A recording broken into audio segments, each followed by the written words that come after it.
अब सड़क पर गलती की तो लगेगा कई गुना जुर्माना। वही आधार से जुड़ेगा आपकी सेहत का खजाना। लड़खड़ाते फ्लिपकार्ट को मिलेगा माइक्रोसॉफ्ट का सहारा। तो मोदी ने मैल्कम को दिखाया दिल्ली का नजारा। नोएडा के घर खरीदारों की योगी दरबार में गुहार। तो जूस मार्केट में आई है नई फ्लेवर की फुहार। ऐसी कई बड़ी और दिलचस्प खबरें लेकर हाजिर हूं मैं विपिन भट्ट। आप देख रहे हैं आवाज एट 9। सबसे पहले हेडलाइन। फ्लिपकार्ट को मिली अब तक की सबसे बड़ी फंडिंग। टेंसेंट, ईबे और माइक्रोसॉफ्ट करेंगे 9,300 करोड़ का निवेश। ईबे इंडिया भी होगा फ्लिपकार्ट का। बिना लाइसेंस पकड़े गए तो लगेगा 5,000 रुपए का जुर्माना। हेलमेट नहीं पहना तो देने होंगे 1,000 रुपए। मोटर व्हीकल एक्ट लोकसभा में पास। बाजार में लगातार तीसरे दिन रही बड़ी गिरावट। सेंसेक्स 131 पॉइंट टूटा, लेकिन मिड कैप शेयरों की पार्टी जारी। नोएडा अथॉरिटी ने इश्तेहार देकर बुलाया बिल्डरों से परेशान घर खरीदारों को। आज आम्रपाली जोडियाक मामले पर हुई सुनवाई। जेपी वेस्ट टाउन के ग्राहकों ने भी दिया धरना। आपके अंगूठे में होगा आपकी सेहत का राज। आधार से जुड़ेगा सबका हेल्थ रिकॉर्ड। आवाज की एक्सक्लूसिव खबर। चुनाव आयोग से विपक्षी दलों की मांग। ईवीएम की बजाय बैलेट पेपर से कराए जाएं चुनाव। आयोग ने सर्वदलीय बैठक बुलाने का दिया भरोसा। प्रधानमंत्री मोदी ने ऑस्ट्रेलियाई पीएम को मेट्रो से कराई दिल्ली की सैर। अक्षरधाम मंदिर में दर्शन के लिए भी पहुंचे दोनों नेता। और गर्मियां आते ही जूस बाजार में हलचल। आईटीसी ने बी नेचुरल ब्रांड में उतारे नए फ्लेवर। रूह अफ़ज़ा के भी फ्रूट जूस जल्द।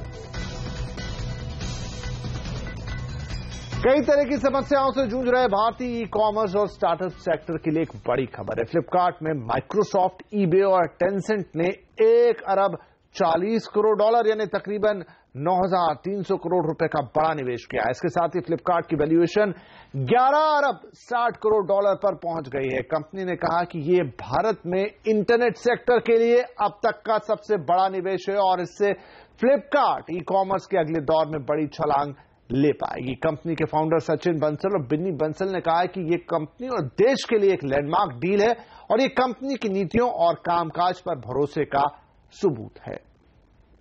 चलिए इस खबर पर और बातचीत के लिए मणिपाल यूनिवर्सल के मोहनदास पै हमारे साथ जुड़ रहे हैं। पै साहब, बहुत स्वागत है आपका। तो पै साहब, क्या कहेंगे? फ्लिपकार्ट को जिस ऑक्सीजन की जरूरत थी वो इस डील से उसे मिल गई है, क्योंकि इस पूरे अरीना में बहुत सिचुएशन टाइट हो गई थी, चाहे फ्लिपकार्ट हो, चाहे अमेजॉन हो या दूसरी कंपनियां। ये बहुत खुशी की बात है भारत के लिए और फ्लिपकार्ट के लिए और इंडस्ट्री के लिए कि फ्लिपकार्ट को $1.4 बिलियन का एक फंडिंग मिला है।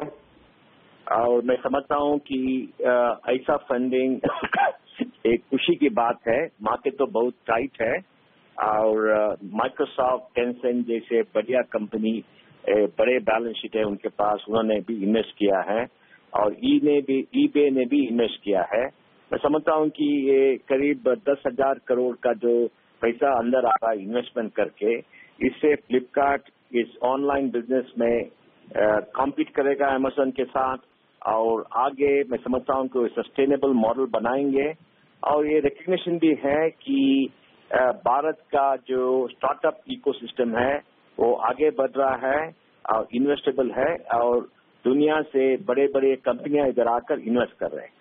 भाई साहब, लेकिन फिर ये वैल्यूएशन और फंडिंग पे पूरा गेम चला गया। आपको लगता है कि वैल्यूएशन, फंडिंग अपनी जगह, लेकिन जो आधारभूत मॉडल है वहां से रेवेन्यू जनरेशन का रास्ता खोलना ही होगा, क्योंकि फंडिंग का रास्ता बहुत लंबा नहीं कहा जा सकता। हाँ, वो तो सच है, क्योंकि ये कंपनियां बहुत लॉस कर रही हैं और उनका वैल्यूएशन ऐसा था कि ज्यादा लॉस करेंगे ज्यादा वैल्यूएशन मिल जाएगा, क्योंकि सब लोग कहते थे कि जो लॉस है वो एक इन्वेस्टमेंट है। अभी मैं समझता हूं कि कंपनियों को भी सस्टेनेबल होना है और हमने देखा है कि दिल्ली में एक बढ़िया कंपनी थी, उसके पास पैसा नहीं है और इन्वेस्टमेंट करने के लिए ज्यादा लोग नहीं आ रहे आगे, उसका वैल्यूएशन भी गिर गया है। मैं समझता हूं कि वैल्यूएशन ठीक है, करीब $11 बिलियन का वैल्यूएशन मिला इनको और वैल्यूएशन ठीक है, रीजनेबल है और इस कैश से उनको एक सस्टेनेबल मॉडल बनना पड़ेगा। और एक बड़ा कॉम्पिटिटर आ रहा है सीन पर, वो है रिलायंस जियो। रिलायंस जियो वो डेटा पर जो आसपास की किराने की दुकान है और दूसरे दुकान है, उनको एक ऑनलाइन पोर्टल उनके स्ट्रैटेजी में है, और अगर वो भी करेंगे तो 3 बढ़िया कंपनी भारत के मार्केट के लिए कॉम्पीट करेंगे। और जो छोटे कंपनियां हैं, अगर उनके पास ज्यादा कैपिटल नहीं है, उनको तो आगे बहुत मुश्किल हो जाएगा। अभी तो इंडस्ट्री कंसोलिडेट हो रहा है, 2 प्लेयर्स है और एक बड़ा प्लेयर आ सकता है, और तीनों प्लेयर्स से भारत के लिए आगे 5 साल 10 साल के डोमिनेट करेंगे। जी मोहनदास भाई, बहुत शुक्रिया हमसे बातचीत करने के लिए। तो एक बड़ी फंडिंग, एक बड़ा बूस्ट, एक बड़ा ऑक्सीजन यहाँ पर फ्लिपकार्ट के लिए बिल्कुल, लेकिन उसे अपने मॉडल को सस्टेनेबिलिटी की तरफ, प्रॉफिटेबिलिटी की तरफ ले जाना होगा, कहते हुए मोहनदास भाई इधर अपने सबसे बड़े इन्वेस्टर सॉफ्टबैंक द्वारा कंपनी को बेचने की कोशिशों के बीच स्नैपडील के सीईओ कुणाल बहल ने कर्मचारियों के नाम एक ईमेल लिखा है। क्या कहा है इस ईमेल में? उन्होंने कहा कि फाउंडर्स के लिए उनकी भलाई पहली प्राथमिकता है और इस साल इंक्रीमेंट पिछले साल की तुलना में ज्यादा किया जाएगा। कंपनी के 2500 से 3000 कर्मचारियों को रविवार की सुबह भेजे गए इस ईमेल में यह बात मानी गई कि स्नैपडील की पेरेंट कंपनी जस्पर इन्फोटेक का सबसे बड़ा शेयर होल्डर सॉफ्टबैंक कंपनी को बेचने के लिए बातचीत की अगुवाई कर रहा है। इस ईमेल में इस प्रक्रिया के आने वाले कुछ सप्ताह में पूरा होने की उम्मीद भी जताई गई है। बता दें कि स्नैपडील के ई कॉमर्स सेक्शन में 3000 कर्मचारी हैं। और आपसे जुड़ी एक और बड़ी अहम खबर, अब सख्त ट्रैफिक नियम और नियम तोड़ने पर मोटा जुर्माना भरने के लिए तैयार हो जाइए। मोटर व्हीकल एक्ट में बदलाव को लोकसभा से मंजूरी दे दी गई है। 10 गुना तक जुर्माना बढ़ाया गया है। नए नियमों के मुताबिक सड़क पर अगर किसी नाबालिग की वजह से हादसा होता है तो अब माता पिता या गाड़ी के मालिक को दोषी माना जाएगा। ट्रांसपोर्ट मंत्री नितिन गडकरी ने लोकसभा में कहा कि इस बिल में सुधार से भ्रष्टाचार पर लगाम लगेगी। हम किसी भी स्थिति में किसी भी प्रकार का करप्शन ट्रांसपोर्ट सेक्टर में सहन नहीं करेंगे।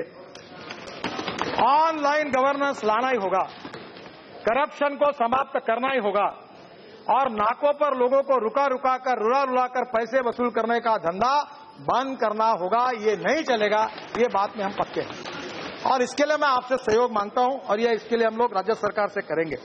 तो एक्ट में नए बदलाव की और जानकारी लेते हैं, बताते हैं आपको कि क्या क्या बदल जाएगा जब आप सड़क पर निकलेंगे। रोहन हमारे संवाददाता हमारे साथ है। तो रोहन, क्या बड़े बदलाव हुए हैं? अब किस जुर्म के लिए कितना जुर्माना होगा?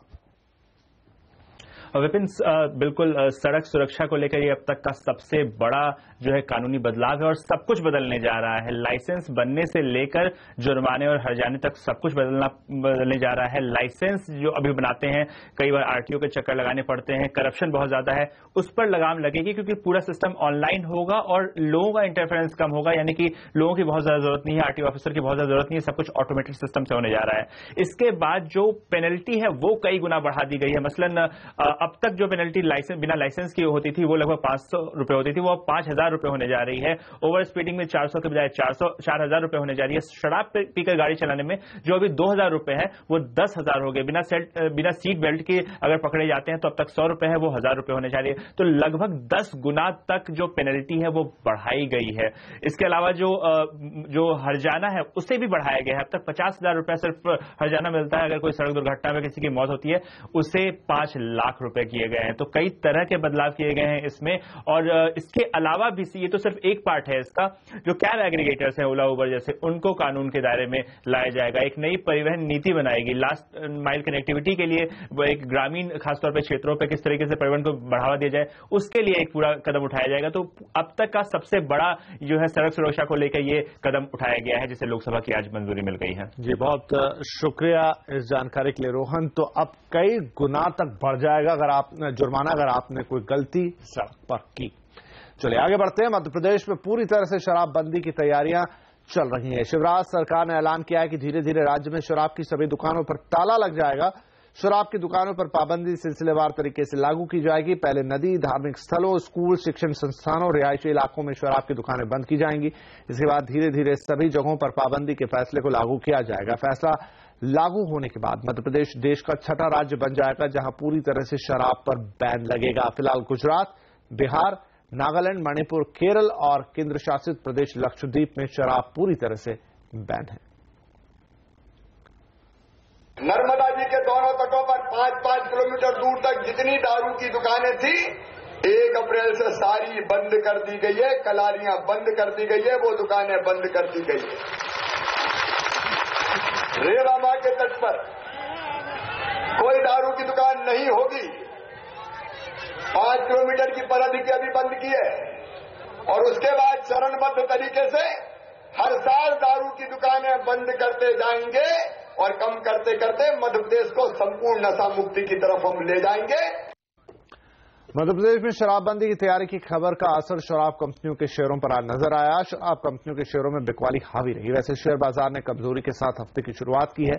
आईटी शेयरों में आज बिकवाली का सबसे ज्यादा दबाव दिखा। वहीं बैंक और मेटल शेयरों में खरीदारी का मूड रहा। कारोबार के आखिर में सेंसेक्स आज 131 और निफ्टी में 17 पॉइंट की गिरावट रही। Yes bank, bank of Baroda, axis bank जैसे शेयरों से बाजार को सहारा मिला है। इसके अलावा ऑयल मार्केटिंग कंपनियों में भी आज तेजी रही। हालांकि यूनाइटेड स्पिरिट, रेडिको खेतान जैसी शराब कंपनियों की पिटाई होते हुए हमने देखा।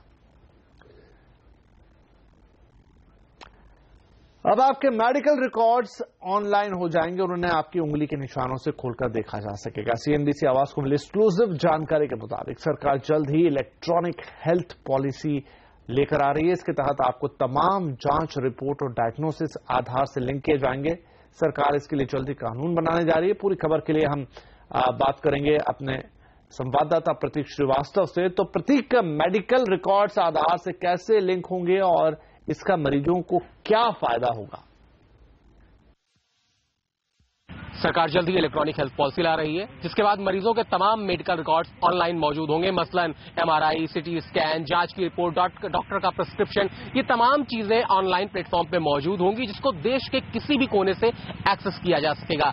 लेकिन इससे जुड़ा एक प्राइवेसी कंसर्न भी है, यानी कि मरीज की जो जांच रिपोर्ट वो गोपनीय रखना चाहता है वो किसी और के हाथ न लग सके। इसके लिए सरकार आधार को हथियार बनाने की तैयारी में है और इसके आने के बाद सिर्फ मरीज की उंगली से या उसकी अंगूठे से ही उन तमाम मेडिकल रिकॉर्ड्स को एक्सेस किया जा सकेगा, यानी कि बिना मरीज की परमिशन के उसके मेडिकल रिकॉर्ड को कोई और दूसरा शख्स एक्सेस नहीं कर सकेगा। और सरकार इसके लिए एक कानून बनाने की भी तैयारी कर रही है, जो इलेक्ट्रॉनिक हेल्थ पॉलिसी के साथ साथ आएगा और इसका वायोलेशन करने पर सजा का प्रावधान भी होगा।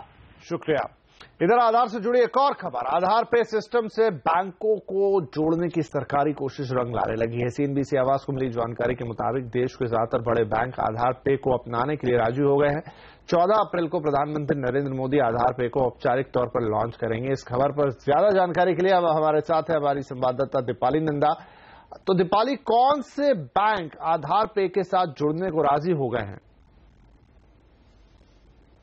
देखिए, आधार पे सिस्टम को लागू करवाने के लिए सरकार के सामने बड़ी चुनौती ये थी कि सरकारी बैंकों को ऑन बोर्ड लेकर आया जाए। और हमें ये एक्सक्लूसिव जानकारी मिल रही है कि देश के बड़े सरकारी बैंक राजी हो गए हैं आधार पे को अपनाने के लिए। इन बैंकों में देश का सबसे बड़ा bank state bank of India भी शामिल है। इसके अलावा Punjab national bank, bank of Baroda, bank of India, syndicate bank और आंध्रा बैंक जैसे नाम शामिल है। तो बड़े सरकारी बैंक्स जो हैं आधार पे को अपनाने में राजी हो गए हैं। यहां पर मैं आपको बता दूं कि वित्त मंत्रालय की तरफ से सभी बैंकों को पहले से ही ये निर्देश दिए गए थे कि वो अप्रैल तक आधार पे के लिए खुद को तैयार कर लें, क्योंकि प्रधानमंत्री नरेंद्र मोदी खुद चाहते हैं कि बड़े पैमाने पर इस सिस्टम को लॉन्च किया जाए, ताकि जो सरकार का मकसद है डिजिटल ट्रांजैक्शन को बढ़ावा देने का, उसको और ज्यादा बल मिल सके। जी दीपाली, बहुत शुक्रिया जानकारी के लिए। तो आपकी सेहत हो या फिर आपका बैंकिंग अकाउंट या फिर आपका पेमेंट गेटवे, अब सब कुछ आधार से जोड़ने की तैयारी। चलिए यहां पर हम लेते हैं एक छोटा सा ब्रेक के बाद बिल्डरों से परेशान घर खरीदारों की मदद के लिए आगे आई होगी सरकार। कैसे, देखिए इस ब्रेक के बाद।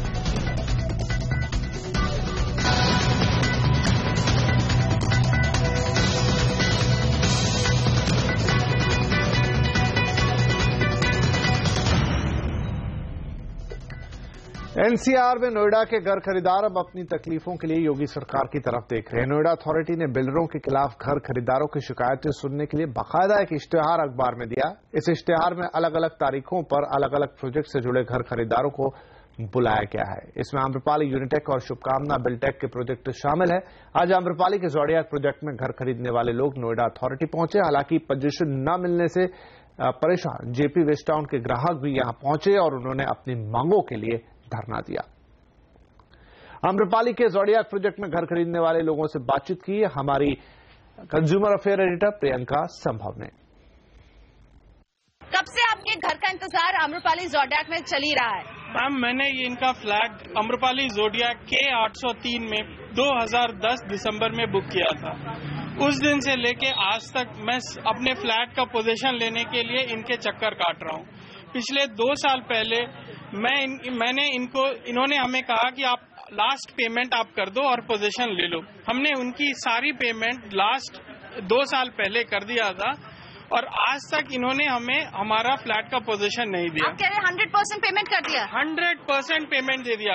इन्होंने जो हम पे पेनल्टी भी लगाया था इंटरेस्ट के साथ 18% के, वो भी पैसा मैंने दे दिया, लेकिन उसके बावजूद इन्होंने हमारा फ्लैट के 803 आज तक हैंडओवर नहीं किया। तो यहाँ पर कुणाल तो घर का इंतजार कर रहे हैं, लेकिन आम्रपाली ज़ोडियाक के 22 टावर में लोग रह भी रहे हैं और किस हालत में रह रहे हैं? रघुराज जी, किस हालत में रह रहे हैं आप लोग? 2 साल हो गए, आज भी अब जाके देखोगे पार्किंग लॉट नहीं है, फायर फाइटिंग नहीं है, टावरों में लिफ्ट 1 लगा हुआ है, 2 वहां पे प्रोविजन है या 3 प्रोविजन है। हाई राइज बिल्डिंग में एक इतना बड़ा प्रॉब्लम है कि अगर 15 फ्लोर में कोई रह रहा है, कोई सीनियर सिटीजन, कोई प्रॉब्लम हो जाए और लिफ्ट खराब हो, वो कैसे आएगा? और ये जिम्मेवारी किसकी है? मानवेंद्र जी। कुलभूषण जाधव को पाकिस्तान में फांसी की सजा सुनाए जाने पर भारत ने कड़ा एतराज जताया है। पाकिस्तानी उच्चायुक्त अब्दुल बासित को तलब कर भारत ने कहा है कि कुलभूषण को फांसी की सजा अंतर्राष्ट्रीय नियमों का हनन है। विदेश सचिव एस जयशंकर ने कहा है कि सबूतों के अभाव में फांसी दिए जाने को भारत हत्या मानेगा। भारत ने सख्त तेवर दिखाते हुए ऐलान किया है कि वो अभी पाकिस्तानी कैदियों को रिहा नहीं करेगा। बीजेपी नेता सुब्रमण्यम स्वामी ने कहा कि पाकिस्तान को सख्त चेतावनी देने की जरूरत है कि अगर कुलभूषण जाधव को फांसी दी गई तो पाकिस्तान परिणाम भुगतने के लिए तैयार रहे। हमें निश्चित तौर पर पाकिस्तान को सख्त से सख्त कार्रवाई करने की तैयारी करनी चाहिए और आज फिलहाल चेतावनी देनी चाहिए कि यदि यादव को फांसी दिया जाएगा तो फिर परिणाम पाकिस्तान के लिए बहुत बुरे होंगे। वहीं कांग्रेस नेता शशि थरूर ने कुलभूषण जाधव की फांसी की सजा को सरासर गलत बताया। उन्होंने कहा कि भारत कभी सोच भी नहीं सकता था कि पाकिस्तान इस तरह की हरकत करेगा। ये सोची समझी हत्या है। This is basically a crime that is being planned, a murder, and it's not something that we can possibly contemplate. We are shocked that Pakistan would consider doing something like this, and the honest truth is that as far as India is concerned, if the Pakistanis carry through such an action, then absolutely it's a very grave matter that should call for the highest escalation on our part. चुनाव आयोग EVM की शिकायतों पर चर्चा के लिए जल्दी सर्वदलीय बैठक बुला सकता है। कांग्रेस, बीएसपी, टीएमसी समेत 16 दलों के प्रतिनिधिमंडल ने चुनाव आयोग से ईवीएम में गड़बड़ियों की शिकायत की है। दलों ने चुनाव आयोग से कहा है कि ईवीएम में लोगों का विश्वास घटा है, इसलिए आगामी चुनाव में बैलेट पेपर का इस्तेमाल किया जाए। कांग्रेस नेता कपिल सिब्बल का कहना है कि आयोग ने भरोसा दिया है कि वो इस मुद्दे पर एक सर्वदलीय बैठक बुलाएगा। हम चाहते हैं कि इस बीच बैलेट बॉक्स के द्वारा वोटिंग की जाए। अभी हिमाचल और गुजरात में चुनाव आने वाले हैं, वहां बैलेट बॉक्स द्वारा की जाए तो हम पता चल जाएगा कि निश्चित रूप से पहले क्या हुआ और अब क्या हो रहा है। ये सब ऑल पार्टी मीटिंग का भी एक निर्णय हुआ है। इलेक्शन कमीशन ने कहा है कि जो बातें आपने हमारे सामने रखी हैं उस पर हम संजीदा से गौर भी करेंगे और फिर एक ऑल पार्टी मीटिंग भी बुलवाएंगे। और गर्मियां आते ही बढ़ गई है जूस बाजार में हलचल। आईटीसी ने बी नेचुरल ब्रांड में उतारे हैं नए फ्लेवर। तो कौन से हैं ये नए फ्लेवर्स बताएंगे आपको आगे।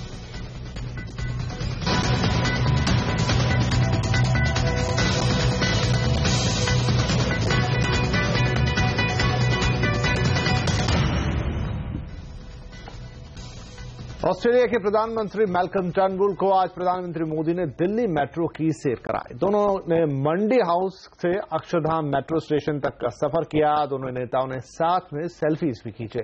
मेट्रो स्टेशन से निकलकर दोनों अक्षरधाम मंदिर पहुंचे। अक्षरधाम मंदिर के दर्शन के बाद दोनों ने नौका विहार का आनंद भी लिया।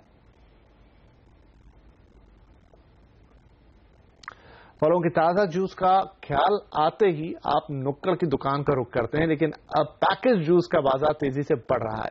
यही नहीं, अनुमान है कि पैकेज जूस का बाजार ग्रोथ के मामले में कोल्ड ड्रिंक्स को भी पीछे छोड़ देगा। जूस इंडस्ट्री की बदलती तस्वीर के बारे में बता रही हैं संवाददाता निधि राय। देश की जानी मानी कंपनी ITC ने बी नेचुरल ब्रांड के साथ अनार का जूस लॉन्च किया है। कंपनी आगे और फ्लेवर्स भी लॉन्च करेगी। इससे पहले पार्ले एग्रो ने फ्रूटी का एक फिजी वर्जन फ्रूटी फिज लॉन्च किया था और बहुत जल्द हमदर्द रूह अफ़ज़ा फ्यूजन लॉन्च करने जा रहा है, जो कि रूह अफ़ज़ा के साथ शुद्ध फलों के रस का मिक्स है। साफ है कि कंपनियां फलों के जूस में बड़ा कारोबार देख रही हैं। जो समर में इन सीजन में अबाउट 60-70% बिजनेस इसी सीजन में होता है। अच्छा। तो बाकी सीजन में अबाउट 30-40% होता है। तो फोकस होता है, इसमें दुकानें भी बढ़ जाती हैं। जितनी दुकानें पहले जूस रखती हैं पूरे साल में, इस सीजन में वो ज्यादा रखने लगती हैं। तो डिस्ट्रीब्यूशन का काफी चैलेंज होता है कि भाई आप ज्यादा दुकान में जाइए और प्रोडक्ट रखिए, बिकॉज कंज्यूमर वेट कर रहा है उन प्रोडक्ट्स का। देश की नॉन अल्कोहलिक बेवरेज इंडस्ट्री लगातार बढ़ रही है, लेकिन अब तक इसमें सबसे बड़ा हिस्सा कोल्ड ड्रिंक्स के पास है और फूड ड्रिंक्स में काफी संभावनाएं हैं। यही वजह है कि घरेलू कंपनियां जैसे Dabur India, DS group, Hector beverages और हमदर्द इंडिया स्वास्थ्य और देसी काट के साथ बाजार बढ़ाने में लगी हैं। कंज्यूमर का एक बहुत क्लियर मूवमेंट हो रहा है पिछले 1-2 साल में, हम देख रहे हैं, जहां पे केमिकल्स को या किसी भी और तरह के प्रिजर्वेटिव्स को लोग शन कर रहे हैं, लोग एक्सेप्ट नहीं कर रहे हैं अपनी फैमिलीज के लिए। तो उस सिचुएशन में Rooh Afza in any case बहुत अच्छी पोजीशनिंग पे बैठा हुआ है। जहां तक प्रोडक्ट का सवाल है, जो हमारा CAGR है यानी कि 4 साल की जो ग्रोथ है, वो वॉल्यूम बेसिस पे करीब 20% की ग्रोथ तो ऑलरेडी क्लॉक कर रहा है रूह अफ़ज़ा। तो अग्रेसिव ग्रोथ के तो प्लान्स पूरे हैं। यूरो मॉनिटर इंटरनेशनल ने अपनी रिपोर्ट में कहा है कि भारत में लगभग $5 अरब का सोडा बाजार है, जिसमें 96% कब्जा कोका कोला और पेप्सी का है। 2017 और 2021 के बीच में कार्बोनेटेड पेय में सालाना 3.7% की दर से वृद्धि का अनुमान है। इसके अलावा जूस श्रेणी में 2017 और 2021 के बीच 17.6% सालाना ग्रोथ की संभावना है। साफ है कि बाजार में फ्रूट जूस के प्रति झुकाव बढ़ने वाला है और कंपनियां इसको भुनाना चाहती हैं। निधि राय, मुंबई। और आवाज इतना इनमें आज के लिए इतना ही, लेकिन आप बने रहिए CNBC आवाज के साथ, ट्विटर, YouTube और हमारे साथ। नमस्कार।